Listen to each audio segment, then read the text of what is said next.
नमस्कार मित्रांनो, double O अकॅडमीच्या scholarship सिरीजमध्ये तुम्हा सर्वांचं स्वागत.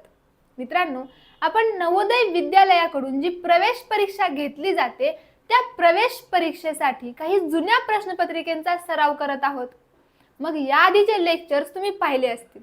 आजच्या लेक्चरमध्ये आपल्याला इयत्ता 6वी साठी जी नवोदय विद्यालयाकडून प्रवेश परीक्षा घेतली जाते या प्रवेश परीक्षेमधील भाषा या विषयासाठीची जुनी प्रश्नपत्रिका पाहायची आहे. जुन्या प्रश्नपत्रिकेचा सराव याच्यामुळे तुम्हाला वेळेचं मॅनेजमेंट व प्रश्नांचा अंदाज कळत असतो. त्यामुळे या जुन्या प्रश्नपत्रिकेचा सराव करणं हे खूप आवश्यक असतं. मग आजच्या लेक्चरमध्ये आपल्याला नवोदय विद्यालयाकडून जी प्रवेश परीक्षा घेतली जाते त्या प्रवेश परीक्षेमध्ये भाषा या विषयासाठी कशा प्रकारचे प्रश्न विचारले जातात हे पाहायचे.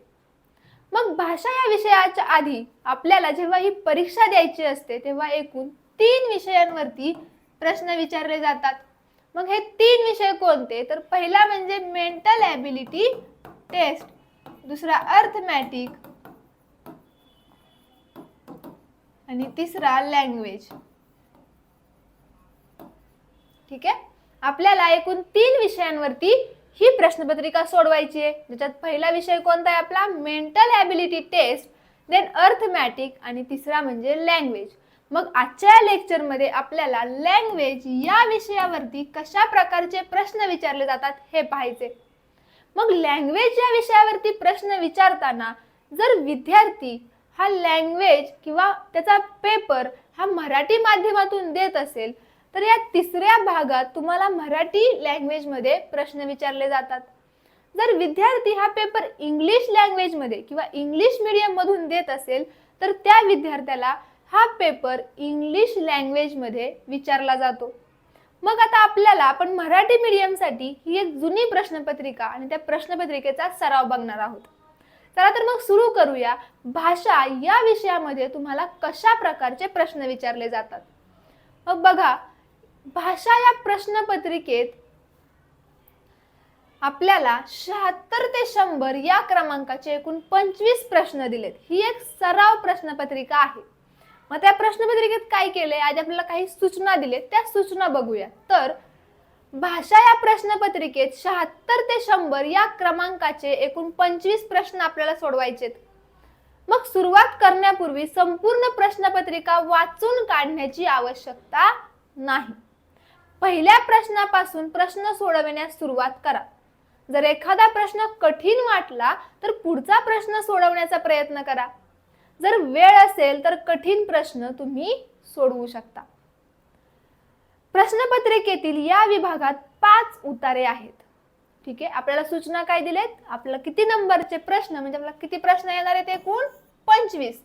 मग या प्रश्नांमध्ये जेव्हा आपल्या हातात प्रश्नपत्रिका येईल तेव्हा लगेच पूर्ण प्रश्नपत्रिका वाचायला सुरुवात करायची नाही. काय करायचे? फक्त प्रश्नपत्रिका नीट प्रिंट केली आहे का ती एकदा चेक करून घ्यायची. त्याच्यानंतर पहिल्या प्रश्नापासून प्रश्न सोडवायला सुरुवात करायचा. आता एखादा प्रश्न जर अवघड आला तर तो तसाच ठेवायचा आणि पुढचा सोपा प्रश्न सोडवायला घ्यायचा.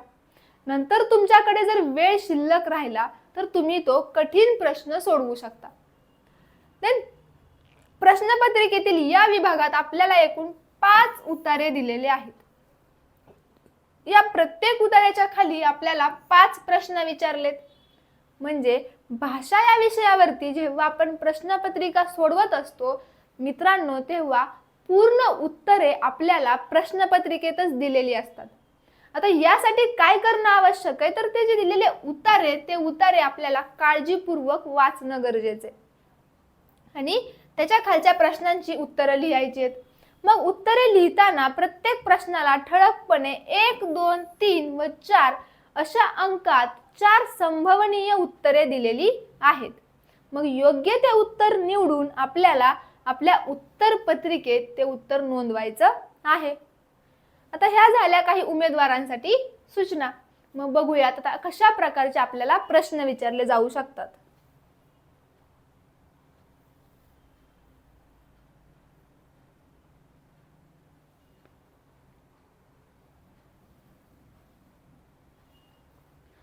या भागात 5 उतारे आपल्याला दिलेले आहेत.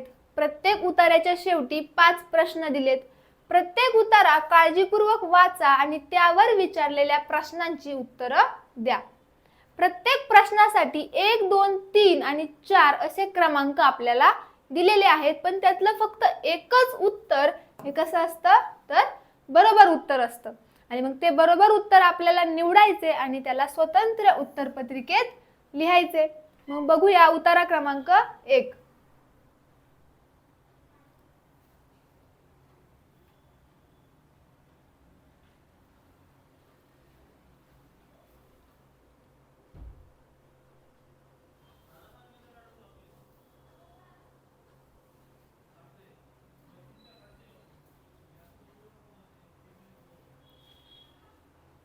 बघा काय दिलाय उतारा 1, विद्वत्त श्रेष्ठ की कवित्व श्रेष्ठ. हा साहित्यशास्त्रातला एक सनातन प्रश्न नवसमीक्षेच्या काळात हळूहळू कालबाह्य होत चालला आहे. कवीजवळ नुसती प्रतिभाशक्ती असून चालत नाही. प्रतिभेला अभ्यासाची निपुणतेची जोड हवी. काव्य म्हणजे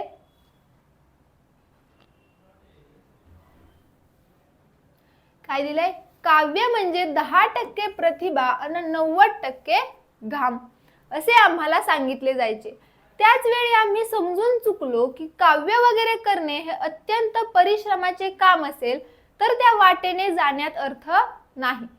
आपण विद्वत्तेची कास धरावी. कास धरणे म्हणजे आश्रय घेणे.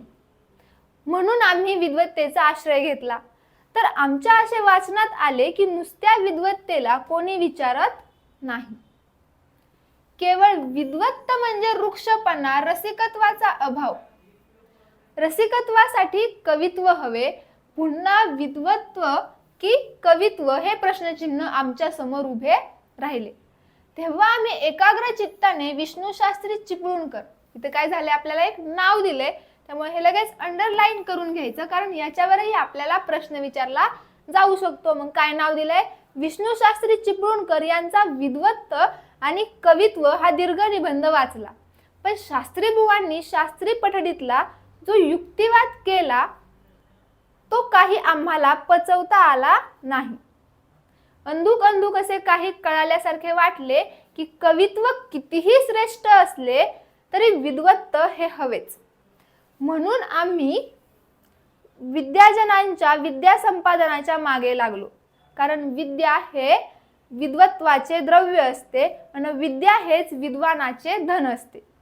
ते सर्वश्रेष्ठ असते. माणिक मोती, सोन्या चांदीचे अलंकार, सुवर्ण मुद्रा, मोहरा हेही धन खरे, परंतु ते धन खर्च करीत गेले तर कमी होत जाते. शिवाय ते चोरीला जाऊ शकते.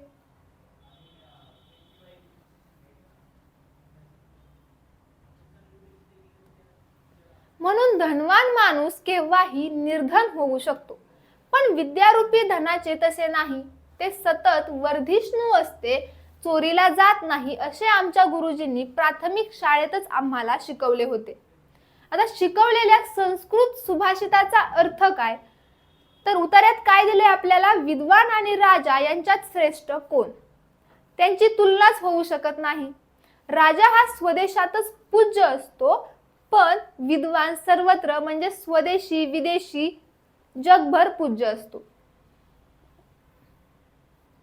पुढे बघा काय दिलंय? हे पाठ झाल्यापासून कवित्वाविषयीची ओढच कमी झाली. राजकारणात शिरावे असे आम्हाला अपुष्ट वाटत होते. आम्ही राजांच्या कथा वाचल्या होत्या, देशभक्तांच्या कथा वाचल्या होत्या, स्वामीनिष्ठेच्या राजनिष्ठेच्या कथा वाचल्या होत्या. राजा हा सत्ताधीश असतो, ज्याच्या हाती ससा तो पारधी. त्याचप्रमाणे ज्याच्या हाती सत्ता तो राजा. राजकारण म्हणजे सत्ता स्पर्धा असे समीकरण एका पक्षाने आमच्या निदर्शनास आणले. तेव्हा राजकारणाचाच आम्ही धसका घेतला.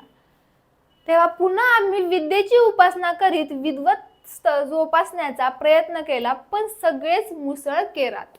ठीक आहे. उतारा वाचताना आपल्याला काही म्हणी आणि वाक्यप्रचारही दिलेले आहेत. मग या वाक्यप्रचारांवरती किंवा म्हणींवरही आपल्याला प्रश्न विचारले जाऊ शकतात. मग मुख्य गोष्टीकडेच दुर्लक्ष झाले, शब्दांचे अर्थही बदलतात. पूज्य म्हणजे वंदनीय, तसेच पूज्य म्हणजे शून्य. सोयीनुसार अर्थ घ्यावे लागतात.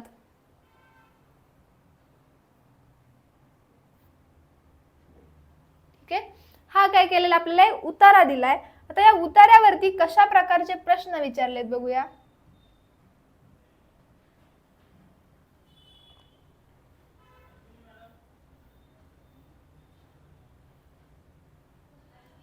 पहिला प्रश्न काय विचारलाय, कालबाह्य होत चाललेला प्रश्न कोणता. मग कालबाह्य होत चाललेला प्रश्न कोणता, तर याच्यावरती आपल्याला उतार्यात पहिल्याच वाक्यात काय दिलं याचं उत्तर.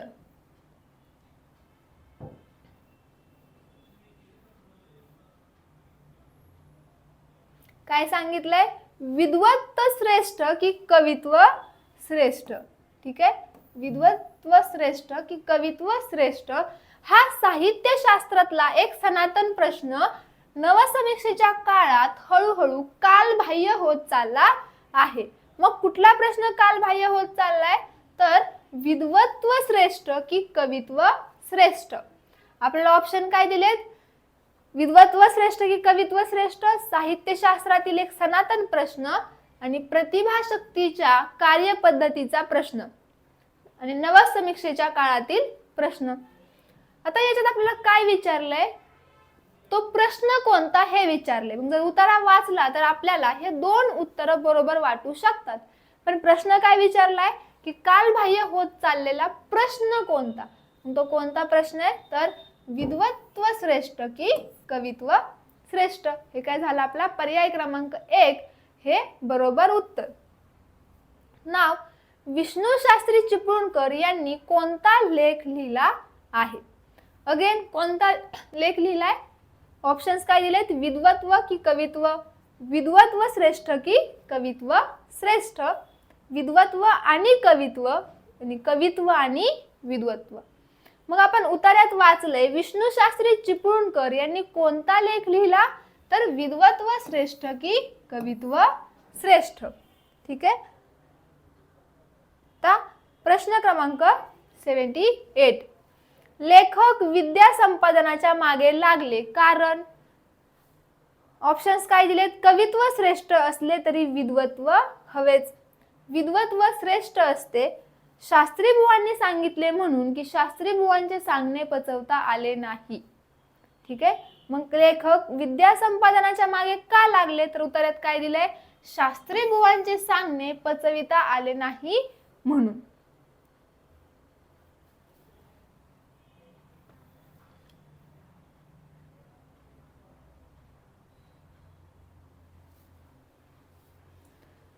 पुढे प्रश्न विचारलाय, विद्यारूपी धनाचे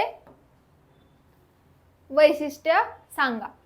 मग ऑप्शन्स काय दिले, ते खर्च करता येत नाही, ते ते खर्च करता येते, ते चोरीस जाऊ शकते, ते कमी होऊ शकते, ते सतत वर्धिष्णू असते म्हणजे वाढत राहणारे असते. आपल्याला काय विचारलंय, विद्यारूपी धनाचे वैशिष्ट्य. मग विद्यारूपी धन हे खर्ची करता येतं का, ते चोरीस जाऊ शकतं का, किंवा ते कमी होऊ शकतं का, नाही. मग याचं वैशिष्ट्य काय की ते सतत वर्धिष्णू असते. म्हणजे ऑप्शन नंबर 4 काय झाला आपला करेक्ट आन्सर. तर पुढचा प्रश्न विचारलाय, ज्याच्या हाती ससा तो पारधी म्हणजे पारध्याला ससा मिळतो, ज्याच्या हाती सत्ता तो मालक, राजाच्या हातात सत्ता असते की राजकारण म्हणजे सत्ता स्पर्धा.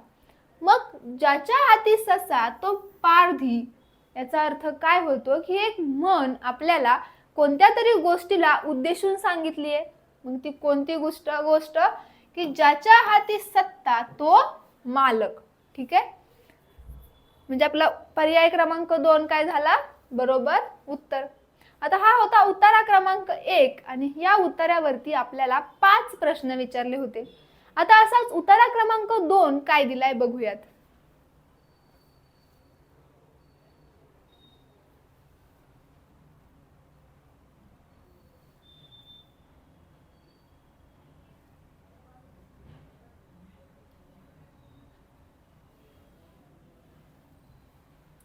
काय सांगितलंय, वर्तमानपत्राचा मुख्य हेतू जनतेस बोध देण्याचा असतो, परंतु वर्तमानपत्रे चांगली चालण्यासाठी त्याची सांपत्तिक स्थिती चांगली असावी लागते. या सांपत्तिक सुस्थितीचे एक कारण जाहिरातीचे उत्पन्न हे आहे. वर्तमानपत्राचे महत्त्व व जाहिरातींचे उत्पन्न या गोष्टी प्राय अनन्याश्रयी व अनन्य शोषक आहेत. जाहिरातींच्या दृष्टीने पाहता वर्तमानपत्रांचा धंदा हा एक व्यापार आहे व या व्यापारावर पाश्चिमात्य देशांतच काय पण हिंदुस्थानातही आजपर्यंत अनेकांनी लाखो रुपये कमवले आहेत. आपण जसे कपड्याच्या व्यापारातील माल म्हटला म्हणजे कापड, अगर लाकडाच्या व्यापारातील माल म्हटला म्हणजे लाकूड, तसे वर्तमानपत्राच्या व्यापारातील माल वर्तमान म्हणजे बातम्या, अगर त्यावरील टीका पर लेख असे जर कोणी म्हटले तर ते मात्र चूक होईल. तर हा माल जाहिराती होत. निदान मोठमोठ्या वर्तमानपत्रांसंबंधी जर तर हे अगदी खरं आहे. मग नुसते वर्तमानपत्रांच्या वाचकांच्या वर्गणीवर कोणतेही मोठे वर्तमानपत्र चालणे शक्य नाही. मुंबईचे किंवा लंडनचे टाइम्स अगर आपल्याकडील बंगाली पत्रिका, हिंदू वगैरे दैनिक पत्रे घेतली व त्यांना जाहिरातींचे उत्पन्न मुळीच नाही असे मानले तर त्यांचे एका वर्षात 4 वेळा दिवाळे निघेल. इतकी त्यांच्या खर्चात व निव्वळ वर्गणीच्या रकमेत तफावत असलेली आढळून येईल. हे वर्तमानपत्रे वास्तविक बातमी अगर टीका विकत नाहीत तर जाहिरातवाल्यांना जी प्रसिद्धी अगर जो प्रसिद्ध करावा लागतो तो ते विकतात. व ते खरेदी काय करतात तर बातमी प्रसार असेच उत्तर द्यावे लागते. ते बातमी देऊन लोकांचे चित्त अगर लक्ष विकत घेतात व ते लक्ष जाहिरातीवाल्यांना पैसे घेऊन विकत देतात.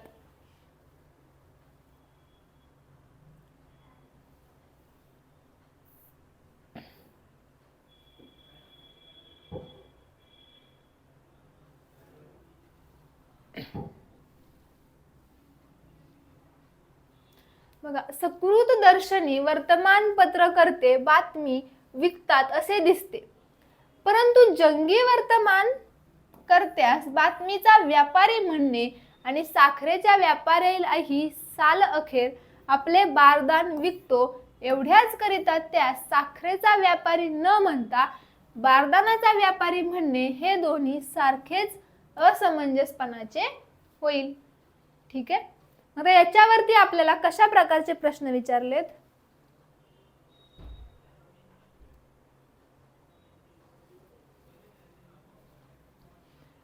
प्रश्न क्रमांक 81. लेखकाच्या मते वर्तमानपत्राचा मूळ हेतू कोणता? मग लेखकाने जो आपल्याला उतार्यात वर्तमानपत्राबद्दल माहिती सांगितली, या वर्तमानपत्रात लेखकाच्या मते वर्तमानपत्राचा मूळ हेतू कोणता? ऑप्शन्स काय दिलेत? ज्ञान प्रसार, बातम्या देणे, वर्तमान सांगणे व बोध देणे. मग लेखकाच्या मते वर्तमानपत्राचा मूळ हेतू कोणता तर बातम्या देणे. पर्याय क्रमांक 2 काय झाला आपलं योग्य उत्तर. पुढचा प्रश्न बघा, वृत्तपत्राची सांपत्तिक स्थिती कशावरती अवलंबून आहे? पर्याय काय दिलेत? वर्गणीदारांवर, व्यवस्थापकावर, जाहिरातींवर की संपादकावर.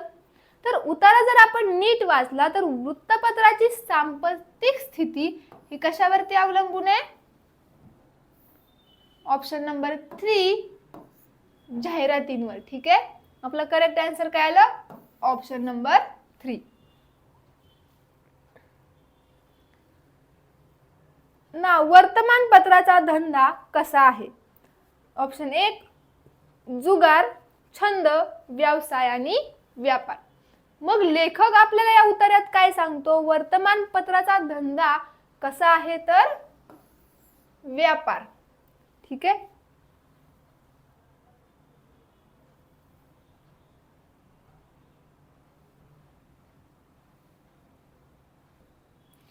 तर पुढे काय विचारले आपल्याला? वर्तमानपत्राच्या व्यापारातला माल कोणता? ऑप्शन दिलेत बातम्या, वर्तमान, जाहिराती आणि छायाचित्रे. मग आपण उतारा जर नीट वाचला तर आपल्याला काय कळेल की जाहिराती हा वर्तमानपत्राच्या व्यापारातला माल आहे. म्हणजे योग्य उत्तर काय आलं? जाहिराती पर्याय क्रमांक 3.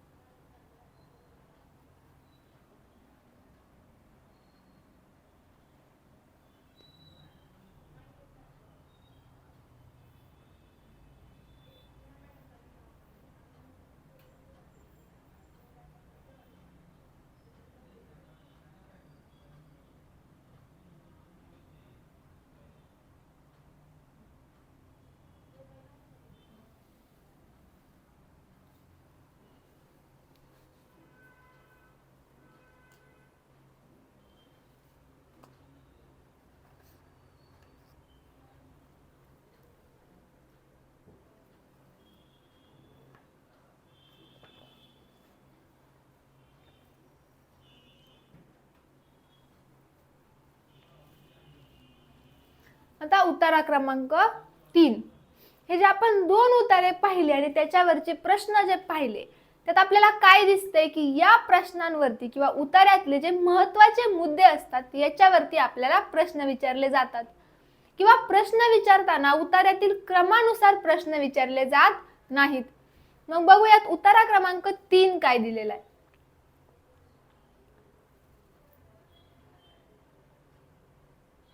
तर बघा, शिवाजी ही विभूती महाराष्ट्रात कोणते कार्य साधण्याकरिता अवर्तीन झाली? लोकांच्या स्वातंत्र्याचा आहार करून दिग्विजय करण्याकरिता शिवाजी उत्पन्न झाला किंवा स्वराज्य व स्वधर्म यांचे संरक्षण करण्याकरिता त्याचा अवतार होता.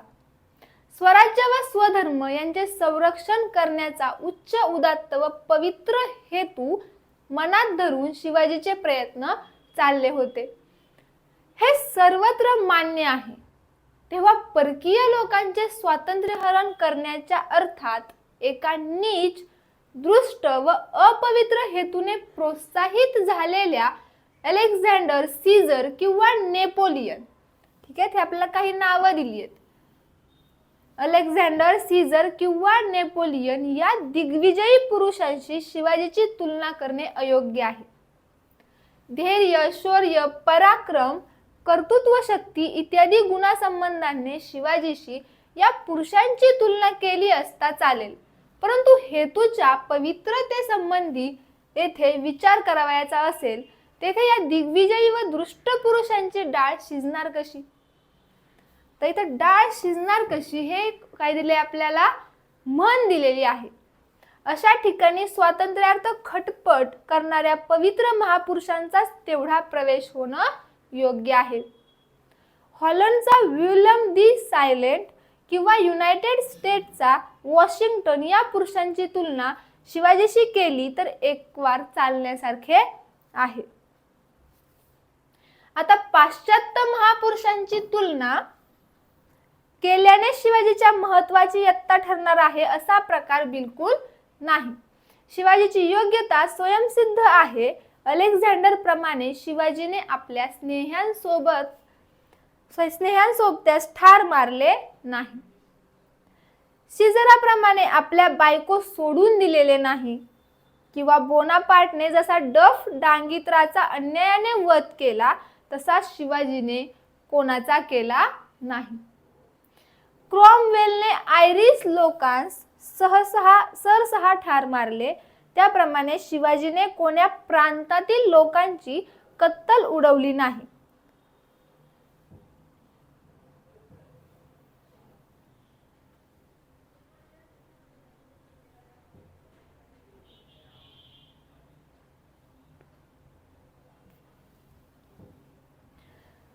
उतार्यात पुढे काय दिले बघा, फ्रेडरिक दी ग्रेट प्रमाणे शिवाजीच्या अंगी नीच दुर्गुण नव्हते. तर या उतार्यात आपल्याला बऱ्याच लोकांची नावं दिली आहेत आणि त्या लोकांनी काय केलं याची उदाहरणं दिली आहेत, म्हणजे याच्यावरही आपल्याला प्रश्न विचारले जाऊ शकतात. आता पुढे बघा उतार्यात काय दिले, तर शिवाजीचे वर्णन न्यायाचे, नीतीचे, पराक्रमाचे, स्वधर्म परायणतेचे व परधर्म सहिष्णुतेचे होते. 200-400 लढाया मारून त्यात विजयी होणे, 300-400 किल्ले मैदानात, डोंगरावर व समुद्र तीरांवर बांधणे, नवीन सैन्य तयार करणे, नवीन आरमार निर्मिणे, नवे कायदे करणे, स्वभाषेला उत्तेजन देणे, स्वतः पद्यरचना करणे, कवींना आश्रय देणे, नवीन शहरे वसविणे, स्वधर्माचे रक्षण करणे, गोब्राह्मणांचे प्रतिपालन करणे, सारांश स्वदेशाला स्वतंत्र व सुखी करणे. या लोकोत्तर कृत्यांनी जर कोण्या पुरुषाने या भूमंडळाला अक्षय ऋणी करून ठेवले असे तर ते शिवाजीनेच होय. शिवाजीची खाजगी वर्तवणूक व सार्वजनिक पराक्रम इतके लोकोत्तर होते की त्याच्याशी तुलना करावयास जी जी म्हणून व्यक्ती घ्यावी ती या नाही त्या गुणाने शिवाजीहून कमतरच दिसेल. या अवतारी पुरुषांसंबंधी लिहिता लिहिता समर्थ म्हणतात, तयाचे गुण महत्वाशी तुलना कैसी. म्हणजेच यशवंत, कीर्तिवंत, समर्थवंत, नीतिवंत, जाणता, आचारशील, विचारशील, दानशील, कर्मशील, सर्वज्ञ, सुशील,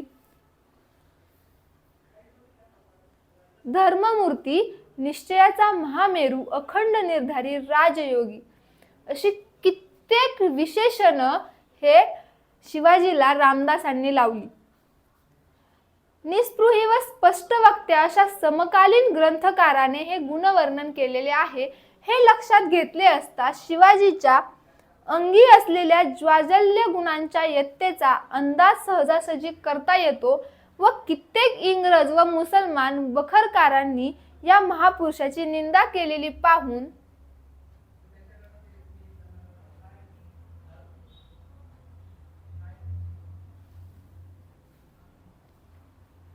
त्यांच्या परगुणा सहिष्णुतेबद्दल तिरस्कार उत्पन्न होतो.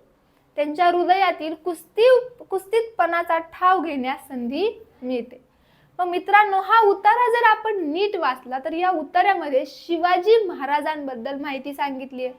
मग शिवाजी महाराजांचा स्वभाव किंवा त्यांचे गुणविशेष या उतार्यात आपल्याला दिलेत. मग शिवाजी महाराजांसोबत ज्यांची तुलना केलेली आहे ती तुलना किंवा त्या लोकांसोबत तुलना करणं योग्य आहे का हे आपल्याला या उतार्यात सांगितले. मग आता बघूया याच्यावरती आपल्याला कशा प्रकारचे प्रश्न विचारले जाऊ शकतात.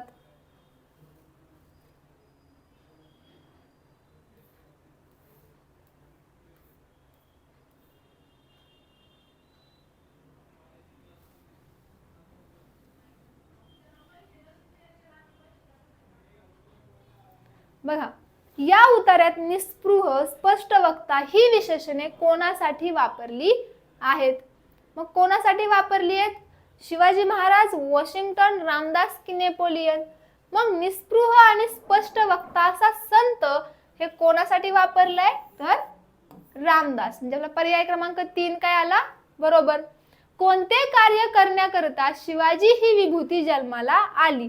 ऑप्शन काय दिलेत? स्वराज्य व स्वधर्म यांचे रक्षण करण्यासाठी, आपली स्वयंसिद्ध कर्तृत्व शक्ती दाखवण्यासाठी, लोकांच्या स्वातंत्र्याचा अपहार करून दिग्विजय करण्यासाठी, की लढाया मारून त्यात विजयी होण्यासाठी.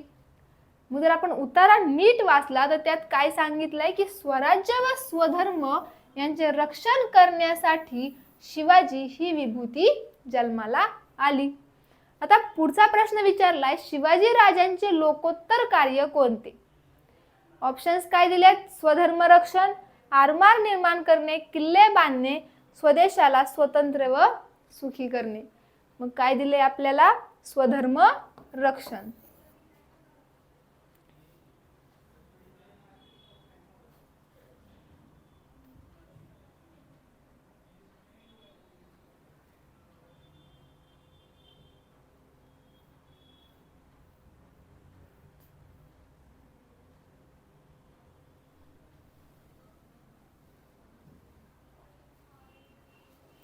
ठीक आहे, पुढचा प्रश्न काय दिलाय? शिवाजी महाराज महापुरुष ठरतात कारण त्याने कोण्याही प्रांतातील लोकांची कत्तल केली नाही, त्यांच्या अंगी नीच दुर्गुण नव्हते, त्यांचे वर्तन न्यायाचे, नीतीचे, पराक्रमाचे, परधर्म सहिष्णुतेचे होते किंवा अन्यायाने त्यांनी कोणाचा वध केला नाही.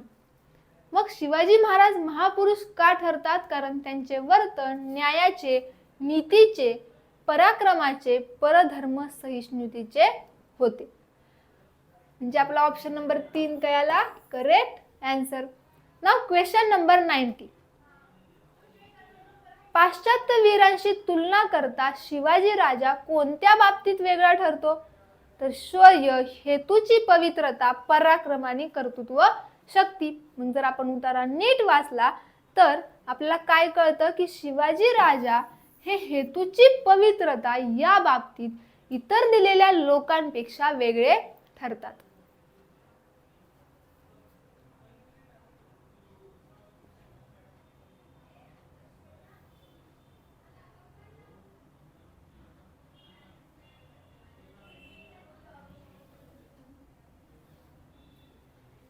ठीक आहे. आता आपला उतारा क्रमांक 4 काय दिलाय बघा. आता 3 उतारे पाहिले, त्यांच्यावरचे प्रश्न पाहिले. आता हा शेवटचा उतारा. यात काय सांगितलंय? डॉक्टर सर्वपल्ली राधाकृष्णन यांचा जन्म 5 सप्टेंबर 1880 रोजी आंध्र प्रदेशातील तिरुतानी येथे झाला. ठीक आहे. हे काय केले? आपल्याला एका प्रदेशाचं नाव दिले. देन ऑक्सफर्ड विद्यालयात शिकण्याची त्यांची फार इच्छा होती, पण आर्थिक परिस्थितीमुळे त्यांना शक्य झाले नाही. मग 1909 मध्ये त्यांनी मद्रास प्रेसिडेन्सी महाविद्यालयात अध्यापनाचे कार्य सुरू केले. ते विद्यार्थ्यांचे अतिशय लाडके शिक्षक होते. ते मैसूर विश्वविद्यालयात अध्यापक होते. कलकत्ता विश्वविद्यालयात ते उपकुलपती बनले. ठीक आहे. कोणत्या विश्वविद्यालयात? तर कलकत्ता. बनारस हिंदू विश्वविद्यालयात देखील त्यांनी अध्यापनाचे कार्य केले. त्याचप्रमाणे ऑक्सफर्ड विश्वविद्यालयात देखील त्यांनी अध्यापक म्हणून कार्य केले. त्यांनी आपल्या लेखनात शिक्षण व धर्म यांना महत्त्व दिले.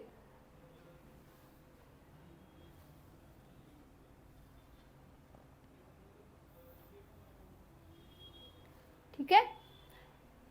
हिंदू संस्कृतीचे महत्त्व व महिमा सांगणारा इंडिया फिलॉसॉफी हा ग्रंथ त्यांनी लिहिला. कोणता ग्रंथ लिहिलाय? India philosophy.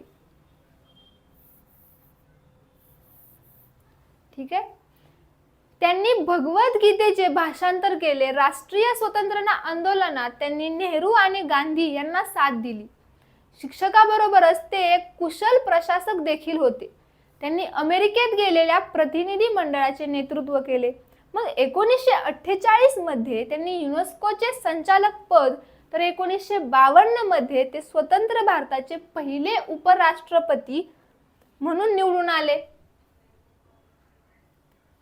तर 1949 मध्ये रशियाचे पहिले राजदूत म्हणून त्यांची निवड झाली आणि 1954 साली त्यांना भारतरत्न देऊन गौरवण्यात आले. 5 सप्टेंबर हा त्यांचा जन्मदिवस म्हणजे शिक्षक दिन म्हणून साजरा केला जातो.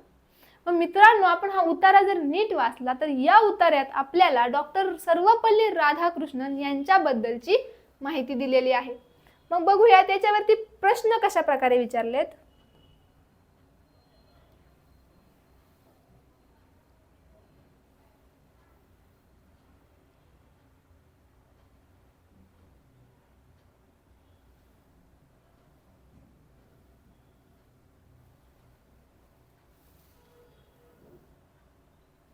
डॉक्टर सर्वपल्ली राधाकृष्णन यांनी आपल्या इंडियन फिलॉसॉफी या ग्रंथलेखनातून कोणत्या गोष्टीवर प्रकाश टाकला? ऑप्शन्स काय दिलेत? शिक्षणाचे महत्त्व, भगवद्गीतेचा भावार्थ, संस्कृतीची महानता, तर धर्माचे महत्त्व. मग या उतार्यात वाचल्याप्रमाणे इंडियन फिलॉसॉफी हा ग्रंथ संस्कृतीची महानता सांगणारा ग्रंथ होता. म्हणजेच आपलं उत्तर कुठलं आलं? ऑप्शन क्रमांक 3. आता डॉक्टर सर्वपल्ली राधाकृष्णन यांची कोणती इच्छा अपूर्ण राहिली? ऑप्शन्स काय दिलेत? मद्रास प्रेसिडेन्सी विश्वविद्यालयात शिकण्याची, ऑक्सफर्ड विश्वविद्यालयात अध्यापन करण्याची, बनारस हिंदू विश्वविद्यालयात शिकवण्याची की ऑक्सफर्ड विश्वविद्यालयात अध्ययन करण्याची. मग या उतार्यात काय दिले आपल्याला? डॉक्टर सर्वपल्ली राधाकृष्णन यांची ऑक्सफर्ड विश्वविद्यालयात अध्ययन करण्याची म्हणजे शिकण्याची इच्छा काय झाली? अपूर्ण झाली. आता इथं ऑप्शन क्रमांक 2 आणि 4 मध्ये कुठला शब्द वेगळा दिलाय? अध्यापन आणि अध्ययन. मग अध्यापन म्हणजे काय असतं? तर शिकवणे आणि अध्ययन म्हणजे काय असतं? तर शिकणे. मग डॉक्टर सर्वपल्ली राधाकृष्णन यांची कोणती इच्छा अपूर्ण राहिली होती? तर ऑक्सफर्ड विश्वविद्यालयात शिकण्याची इच्छा ही अपुरी राहिली.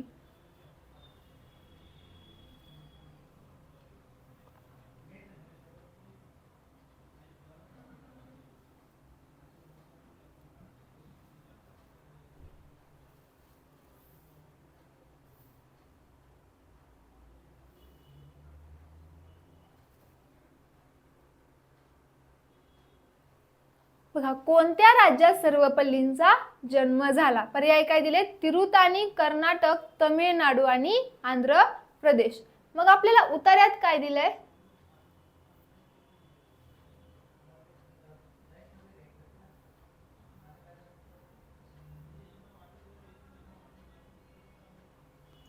बघा, आंध्र प्रदेशातील तिरुतानी येथे. म्हणजे कोणत्या राज्यात जन्म झाला?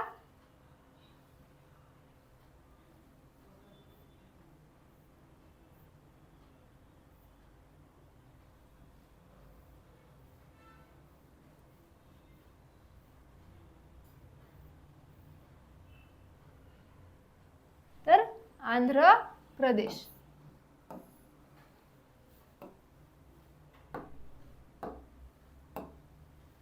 पर्याय नंबर 4 काय आला आपला बरोबर उत्तर.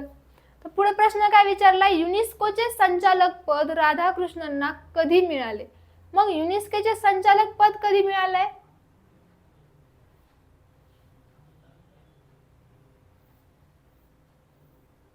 बघा, 1948 मध्ये त्यांना युनेस्कोचे संचालक पद मिळाले. मग आपला पर्याय कुठला बरोबर आला?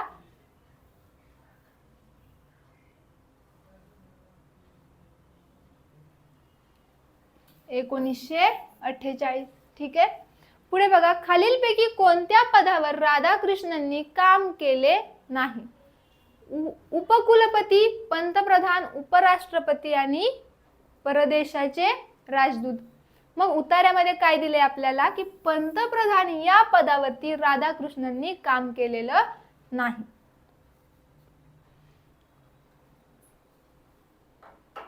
तर मित्रांनो, ही होती इयत्ता 6वी साठी जी नवोदय विद्यालयाकडून प्रवेश परीक्षा घेतली जाते. या प्रवेश परीक्षेसाठी भाषा या विषयाची प्रश्नपत्रिका. अशाच इतर प्रश्नपत्रिकेचा सराव करायचा असेल किंवा तुम्हाला कोणत्याही परीक्षेचा अभ्यासक्रम म्हणजे कोणत्याही स्कॉलरशिप परीक्षेचा अभ्यासक्रम शिकायचा असेल तर तुम्ही आमच्या ऑनलाईन बॅचेसही जॉईन करू शकता. या ऑनलाईन बॅचेस बद्दल तुम्हाला अधिकची माहिती हवी असल्यास तुम्ही आम्हाला व्हॉट्सअप वरती कळवू शकता. थँक्यू.